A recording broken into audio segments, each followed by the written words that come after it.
Манжин Орос ардын үлгэр. Эрт урт цагт нэгэн өвгөн байжээ. Нэг өдөр өвгөн талбайдаа манжин тарив. Өдөр хоногуд өнгөрөх тусам манжин нь томорсоор, улам томорсоор, томоос том авраг манжин болж ургажээ. Нэгэн өдөр өвгөн манжингаа хураахаар очиод татав. Гэвч манжин газраасаа хөзлөгч үгүй байлаа. Тэгээд өвгөн "Эмгэн минь хүрээд ир" гэж дуудав. Эмгэн ирж, эмгэн өвгнөөсөө өвгөн манжингаасаа татав. Хоёулаа хамт татаад бас л дийлсэнгүй. Тэгэхэд эмгэн "Ач охиноо дуудъя" гэв. Ач охин гүйж ирээд, ач охин эмээгээсээ эмгэн өвгнөөсөө өвгөн манжингаасаа татав.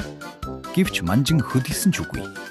Ач охин "Нохоогоо дуудъя" гэжээ.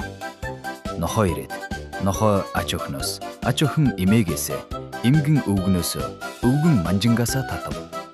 Гэтэл бас л дийлсэнгүй. Тэгэхэд нохоо "Муурыг дуудъя" гэлээ. Муур ирээд, муур нохооноос, нохоо ач охиноос, ач охин эмээгээс эмгэн өвгнөөсөө өвгөн манжингаасаа татав. Гэвч манжин хөдөлсөнгүй. Эцэст нь муур "Хулганаа дуудъя" гэжээ. Жижигхэн хулган гүйж ирээд, хулган муурнаас, муур нохооноос, нохоо ач охиноос, ач охин эмээгээс эмгэн өвгнөөсөө өвгөн манжингаасаа барин бүгдээрээ хүчээ нийлүүлэн таттал кас. Авраг манжин газраасаа сугран гарч, бүгд унцгааж инээлдэн баярлжээ.